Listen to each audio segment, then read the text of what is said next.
तो इस वीडियो में हम लोग देखेंगे एक्सरसाइज 7.5 क्वेश्चन नंबर 8।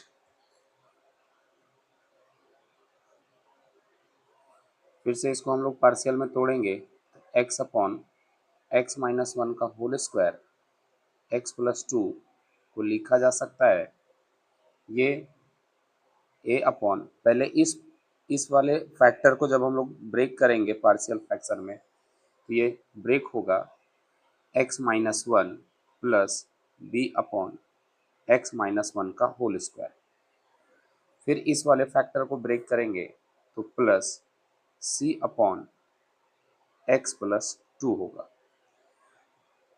अब एलसीएम ले लेंगे x divided by x minus one का whole square x plus two, और राइट साइड एलसीएम लेंगे तो इन दोनों का एलसीएम जो हो जाएगा वो एक्स माइनस वन का होल स्क्वायर और एक्स प्लस टू।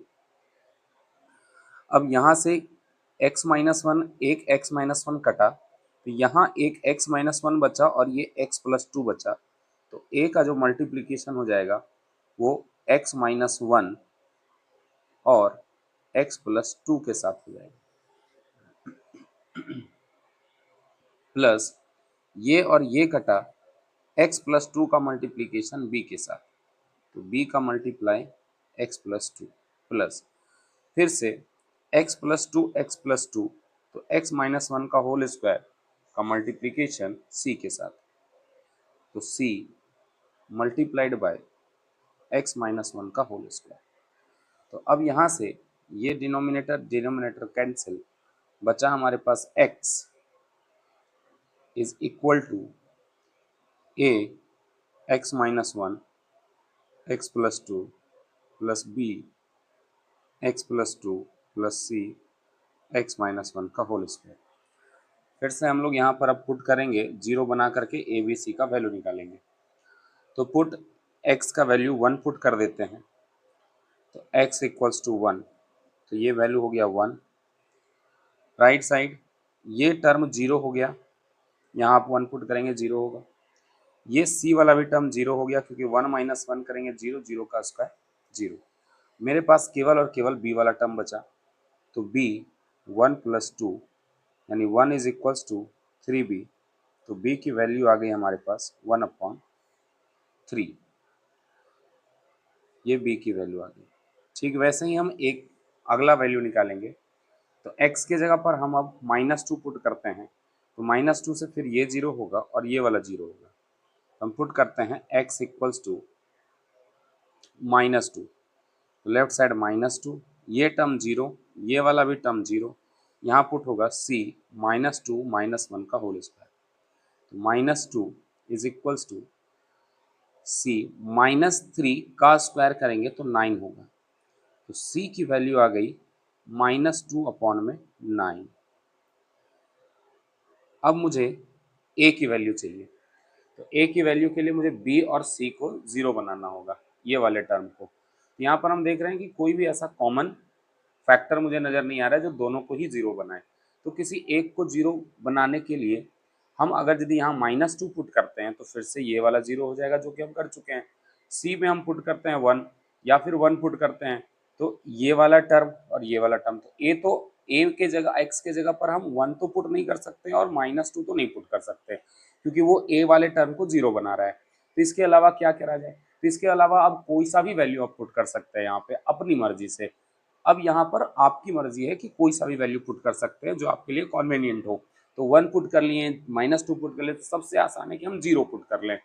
तो put x equals to zero, zero put करेंगे तो जीरो, राइट साइड ये वाला टर्म होगा a, ये वाला zero minus one, zero plus two two, next plus b zero plus two two plus c zero minus one is minus one का square करेंगे तो वन, तो मेरा केवल सी बचेगा।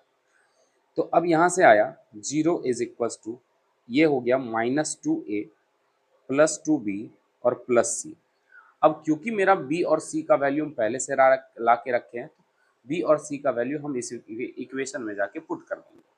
पुट करेंगे तो क्या होगा हमारा, sir zero is equals to minus two a तो रहने देंगे प्लस 2 मल्टीप्लाई बी की वैल्यू आई है 1/3 प्लस सी की वैल्यू आई है -2/9। तो यहाँ से आया हमारा 0 -2a प्लस 2/3 -2/9। ये वाला राइट साइड से लेफ्ट साइड ले गए तो ये हो जाएगा 2/9 -2/3 -2a। इसको सॉल्व करेंगे तो एलसीएम इज 9, 2 माइनस 3 2 जा 6 is equals to -2a। This is -4/9 -2a, 2 2 जा से 4 कट गया, माइनस माइनस कैंसिल हुआ, तो a की वैल्यू आ रही है हमारे पास यहाँ से 2/9। तो a की वैल्यू आ गई हमारे पास 2/9। तो हम a, b और c की वैल्यू हम फिर से इस वाले में पुट कर देंगे और पूरा का पूरा ये जो फ्रैक्शन है वो कन्वर्ट हो जाएगा, चेंज हो जाएगा। तो हम बोलेंगे कि ये x अपॉन x माइनस 1 का होल स्क्वायर x प्लस 2 का इंटीग्रेशन, ये जो है dx, ये बदल जाएगा इंटीग्रेशन ऑफ a अपॉन इसमें a अपॉन x माइनस 1। तो a की वैल्यू आई है 2/9, तो 2/9 अपॉन में x minus 1 plus b upon x minus 1 का होल स्क्वायर। तो x माइनस b की वैल्यू आई है 1/3, तो यहाँ पर हम पुट करेंगे 1/3 x माइनस 1 का whole square plus c upon c की वैल्यू आई है -2/9, तो हम यहाँ पर -2/9 x प्लस 2 इस पूरे का dx। ठीक है, c की वैल्यू -2/9 x प्लस 2, ये हम पूरा का पूरा जो हमारा इंटीग्रेशन था वो बदल गया पूरा का पूरा इस फॉर्म में। ठीक है, तो अब ये हम इस इंटीग्रेशन को अलग अलग इंटीग्रेट करेंगे, तो ये हो जाएगा 2/9 बाहर, integration of 1/x minus 1 dx plus फिर से ये 1/3 बाहर हो गया, इंटीग्रेशन 1/x माइनस 1 का होल स्क्वायर प्लस, सॉरी यहाँ माइनस आ जाएगा, dx minus 2/9 integration of 1/x plus 2 dx।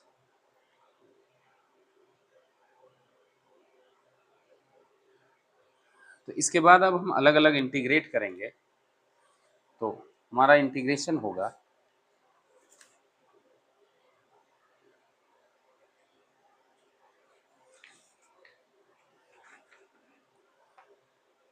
2/9 1/x minus 1 का इंटीग्रेशन हो जाएगा 2/9 1/1 माइनस x का हो जाएगा log mod of x minus 1 plus 1/3 बाहर। अब ये 1/x माइनस 1 का स्क्वायर है, तो ये होल स्क्वायर है, तो इस पूरे को x मानेंगे, ये पावर ऊपर जाएगा, तो इंटीग्रेशन होगा इंटीग्रेशन ऑफ 1/3 बाहर x माइनस 1 का पावर -2 और dx, पावर का इंटीग्रेशन करेंगे, फिर माइनस 2/9 1/x प्लस 2 का इंटीग्रेशन 2/9 और ये log x प्लस 2, तो 2/9 log mod of x plus 2, इसका इंटीग्रेशन कर लेते हैं पहले। तो 2/9 इन दोनों को एक साथ लाते हैं, इन दोनों में देखिए इस दोनों टर्म में हमारा 2/9 common, log mod of x minus 1 minus log mod of x plus 2 और प्लस 1/3 और इसका इंटीग्रेशन हो जाएगा x माइनस 1 का power -2 plus 1 divided by -2 plus 1, और सभी का इंटीग्रेशन हो गया, तो लास्ट में हम c लगा देंगे, कांस्टेंट ऑफ इंटीग्रेशन 2/9। यहाँ पर log a minus log b लगेगा, log mod of a by b plus 1/3, यहाँ पर आ जाएगा -1, ऊपर आ जाएगा x माइनस 1 का पावर -1 डिवाइडेड बाय -1 प्लस सी। अब इसको ठीक से लिख दें तो फाइनल आंसर हमारा निकल करके आएगा 2/9 log x माइनस 1/x+2। ये वाला माइनस यहाँ गया, -1/3, और ये नीचे आ जाएगा तो 1/x-1 पावर -1 है तो, और plus c. This is your answer. Thank you.